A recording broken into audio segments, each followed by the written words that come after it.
Assalamualaikum warahmatullahi wabarakatuh. Apa kabar para pencinta dan pemirsa program Umat Bertanya, Ustadzun Menjawab? Mudah-mudahan semuanya dalam keadaan sehat walafiat. Amin ya rabbal alamin. Baik Ustadz, ini kita akan lanjutkan. Ada beberapa pertanyaan. Yang pertama dari Mbak Mila Lampung. Pertanyaannya, Ustadz, sholat subuh itu mengacu pada jam atau terbitnya matahari? Ya, jadi sholat itu waktu-waktunya sudah ditentukan, ya. Awqatus shalah, baik subuh, zuhur, asar, maghrib, isya, semuanya berdasarkan peristiwa alam. Subuh diawali dengan terbit fajar, berakhir dengan terbitnya matahari. Begitu juga dengan waktu zuhur, asar, maghrib, dan seterusnya. Nah, tetapi orang sudah menemukan cara menentukannya dengan menggunakan hitungan, menggunakan metode yang lain yang disebut dengan ilmu hisab, ilmu menghitung, ya, pakai ilmu falak, pakai astronomi, ya. Sehingga orang sudah tahu itu. Jadi besok fajarnya terbit jam berapa,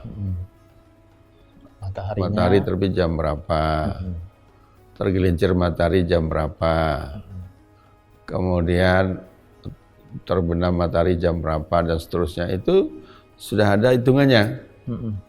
Sehingga dibuat oranglah almanak atau waktu-waktu sholat. Ya, jadwal, kalau sekarang ada jadwal sholat bulan ada jadwal apa sholat. Di kota mana itu Ustaz ya? Dengan ilmu, dan ilmu itu. Nah sekarang pertanyaannya, kita ikut yang mana? Ya boleh ikut dua-duanya. Nah, kalau ada yang memang lagi banyak waktu, pengen lihat sendiri ya silakan. Pergilah keluar sebelum salat subuh itu, lihatlah fajar terbit. Fajar terbit atau belum gitu. Atau belum. Nah, nanti untuk menentukan sudah habis apa belum, ya perhatikanlah matahari terbenam. Tapi itu kan boleh dikatakan tidak banyak orang yang mampu melaksanakan. Ya. Kalau di zaman Nabi memang begitu. Nabi sahabat-sahabat suruh lihat, terus laporkan. Ya. Kalau sudah ada laporannya, suruh azan. Nah, tapi dengan perkembangan ilmu pengetahuan dan teknologi juga, itu agama itu sudah dimudahkan, sehingga orang tidak perlu lagi untuk menghitungnya sendiri, melihat ke alam, tapi cukup melihat jadwal waktu sholat hari ini, subuh jam berapa, zuhur jam berapa, nanti dia cek jamnya itu sudah valid apa belum, nanti dia tinggal menentukan. Kalau masih ragu, nah dengarlah azan dari masjid, atau hidupkan televisi, radio, atau di setel di handphonenya. Nah, tapi bagaimanapun tentu yang di masjid yang mau azan kan dia lihat jadwal juga, jadwal sholat, lihat jam pun sekarang sudah dijual orang, jam yang sudah diatur, menyesuaikan waktunya. Jadi begitu datang waktu sholat dia bunyi sendiri. Nah, jadi tidak harus lagi kita melihat peristiwa alam, cukup dengan melihat jadwal, melihat jam, kemudian waktu sholat masuk. Ya. Kalau kita melihat kepada letak geografis wilayah Ustaz, kan beda-beda. Kalau di Indonesia ini kan lebih mudah rasanya bagi kita. Oh, kalau zuhur lihat ke atas matahari itu kalau sudah condong sedikit, sudah masuk waktu zuhur gitu. Tapi kalau di negara-negara yang musim sepertinya tidak seperti Indonesia, Ustaz. Ya, betul. Ustaz? Jadi kita berada di daerah tropis, daerah khatulistiwa, sehingga subuh dan maghribnya itu boleh dikatakan subuh memang kira-kira jam 5 atau jam setengah 5, maghrib jam setengah 6 atau jam 6. Lebih ke sana lagi ya paling-paling jam 5. Atau mungkin jam setengah 6, maghribnya mungkin jam setengah 7. Nggak ada perubahan yang ekstrim. Ekstrim. Nah. Tapi kalau kita berada di wilayah lain yang ada musim, musim panas, musim dingin, musim semi, Musim gugur. itu berbeda-beda. Nah, kalau pada musim panas, siangnya lebih lama, Lebih panjang. lebih panjang. Iya. Kalau pada musim dingin, malamnya yang panjang. Nah, gitu.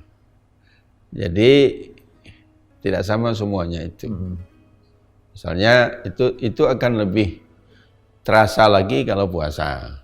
Nah, kalau puasa akan lebih Antara sahur dan bukanya Ustaz ya. Jadi di Eropa misalkan kalau subuhnya itu, jadi pada musim panas yang Panjang. siangnya panjang itu dan subuhnya mungkin terlalu cepat gitu ya. Nah, ada masjid-masjid yang membuat, dan umumnya di Eropa begitu. Jadi jadwal sholat itu bukan jadwal azan, tapi jadwal iqamah. Oh, gitu. Sehingga orang yang baru datang ke masjid, tuh lihat jadwal. Itu jadwal itu bukan jadwal azan, tapi jadwal iqamah. Apa bedanya Ustaz? Karena mereka lebih fleksibel. Jadi kalau dirasanya, misalkan jadwal azannya jam 3, Adzannya. subuhnya jam 3, mungkin sampai jam 5 misalkan. Nah, mereka waktu itu azannya jam 3, tapi di setelnya dibuat kesepakatan nanti kita iqamahnya jam 4 saja. Oh, nah, gitu. ini. Jadi bisa berubah-ubah. Itu tergantung kesepakatan mereka. Tapi masih dalam rentang masih dalam waktu, bukan di luar waktu. Iya. Bukan sama mau mereka begitu. Enggak. Jadi karena pertimbangan terlalu Awal. Tapi masa waktu mereka bisa jadi jam yang ada jadwal yang ada di masjid itu umumnya bukan jadwal azan, tapi jadwal iqamah. Gitu. Jadwal iqamah. Kalau puasa misalkan, saya pernah mengalami puasa pada musim panas di Berlin, Di Jerman. Sebulan saya di sana. Nah, kita berbukanya itu jam 21.15 waktu itu. Berbukanya? Ya, berbuka jam 9 malam sini 15. ya. Nah, nanti sahurnya? Salat isya'nya itu jam 12 malam. Jam 9, 12 malam. Panjang. Oh, antara maghrib dan isya panjang sekali. Jam 9.15 PM, itu isya'nya baru jam 12. Nah, nanti jam 2 itu sudah sahur. Karena 2:30 udah subuh. Bayangkan kita habis isya untuk salat tarawih. Terus kejar-kejar sahur, kemudian salat subuh, itu dalam waktu yang singkat. Jadi puasanya panjang. Tapi saya juga pernah puasa pada musim dingin. Di Australia pernah, di Amerika pernah, malah enak. Jadi singkat. Subuhnya jam 7. Jam 7 pagi. Berbukanya jam 5. Gitu. Apalagi habis subuh kita tidur lagi. Bangunnya sudah jam 1, sebentar aja udah asar, habis itu nggak terasa. Nah, jadi kalau bagi yang malas-malas dan banyak duit, ya sudah ikut aja lah musim itu. Saya ingin puasa lebih cepat, ya pergilah ke negeri yang sedang musim dingin gitu ya. Tapi kalau kita di Indonesia, alhamdulillah agak stabil. Tidak ekstrim gitu ya. Tidak ekstrim, beda-beda sedikit lah antara wilayah Indonesia Barat dengan Indonesia Timur kan paling jauh bedanya cuma 2 jam. 2 jam. Tapi kalau di Amerika antara California dengan New York ya bedanya bisa banyak sekali. Ya, begitu juga di negara lain. Nah, itulah hikmahnya kalau kita bilang puasa. Puasa itu tidak ditentukan dengan bulan Syamsiah, matahari. Tapi ditentukan dengan bulan Qamariyah. Jadi ibadah kita itu Ramadan. Iya. Sedangkan waktu puasa itu ada musim-musimnya, sehingga itu akan beredar terus. Iya. Jadi orang bisa puasa pada musim panas di satu negeri, besok puasa lagi pada musim dingin, bisa puasa pada musim semi. Jadi nggak monoton ya. Bayangkan kalau hitungannya hitungan matahari ya, butuh giliran puasa musim dingin terus. Cepat kalau dingin, Ustaz. Jadi sama dengan Idul Fitri kita kan juga macam-macam musim. Iya. Bisa musim panas, bisa musim dingin, bisa musim semi, sehingga 12 bulan itu nanti pernah merasakan bulan Ramadan, 12 bulan bisa merasakan Idul Fitri. Tapi yang penting kembali kepada pertanyaan tadi, sholat itu Waktunya. tentu hitungannya berdasarkan alam, peristiwa alam, tetapi sudah dikonversi dengan menggunakan ilmu falak, ilmu hisab, astronomi, sehingga kita lebih mudah. Cukup melihat jadwal sholat, lalu lihat jam, kita udah tahu. Dan kan kita juga sering bisa download dari internet begitu ya. Misalnya waktu sholat, misalnya Yogyakarta bulan Januari 2019, itu sudah ada kesepakatan atau mungkin ada juga perbedaan antara misalnya yang menerbitkan lembaga tertentu dengan yang lain, Ustaz? Ya itu harus ada validasi.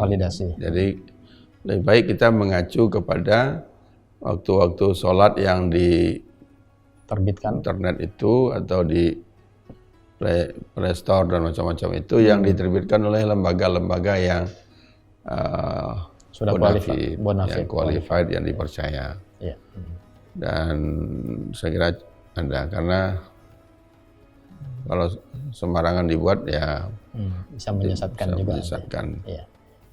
Dan tidak semua kota ada, karena sebagian cuma kota-kota besar saja. Jakarta, Indonesia itu Jakarta, kota-kota besar saja. Tapi kalau sudah kota-kota kecil nggak ketemu lagi. Tidak ada. Kita bersandar pada kota besar yang terdekat saja. Yang terdekat aja. Nyambung, Ustaz, masih ada waktu sedikit. Tadi kan waktu sholat. Sekarang kalau waktu iqomah, Ustaz, sebaiknya itu seperti apa? Antara setelah azan sampai iqomah itu, karena di masyarakat itu ada yang minta cepat, ada yang minta agak panjang, begitu jaraknya antara azan dan iqomah. Jadi azan itu adalah al-i'lam bidukhulil waqti. Azan itu artinya pemberitahuan bahwa waktu salat sudah masuk. Nah, kalau orang diberitahu, tentu dia bersiap-siap dulu. Kalau dia sedang bekerja, dia berhenti. Kalau dia sedang main laptop, dia shut down dulu. Kalau masak, dia selesaikan dulu semua. Jadi perlu ada waktu.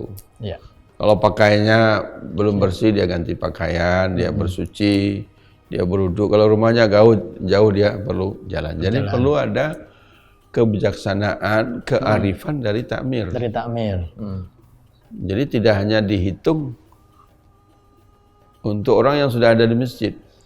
Nah, saya menyaksikan dan saya ikut mengkritik beberapa takmir tidak memperhatikan itu. Kalau di Indonesia, apalagi maghrib, beberapa masjid itu begitu selesai azan maghrib, iqamat. Nah, dengan alasan kan sebelum maghrib tidak ada qabliyah, salat sunnah. Lalu kita mengatakan, pertama, bagaimana dengan orang yang baru dengar azan maghrib dan rumahnya jauh? Tentu dia perlu jalan 5 menit, mungkin 10 menit. Bagaimana dengan orang yang baru masuk masjid, dia ingin tahiyatul masjid? Kenapa tidak diberi? Memang qabliyah yang ratib sifatnya nggak ada, tapi tahiyatul masjid selalu ada. Jadi sebenarnya maghrib pun juga diberi waktu untuk itu. Nah, itu dihitung. Tidak ada kesepakatan internasional berapa lama. Tapi kalau di Indonesia ini saya perhatikan umumnya berkisar antara 10 sampai 15 menit. Umumnya, Ustaz, ya. Itu cuma aja, konsensus tidak tertulis saja. Antara 10 sampai 15 menit dirasa sudah cukup untuk memberi waktu bersiap-siap, berjalan, wudu, masuk masjid.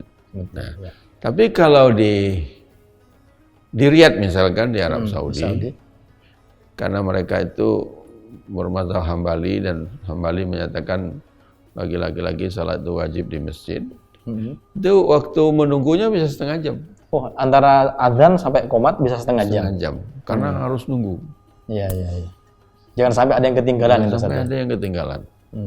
Nah, kalau di Masjidil Haram lebih cepat pada musim haji. Iya. Kenapa? Karena orang udah menunggu sebelum waktu datang.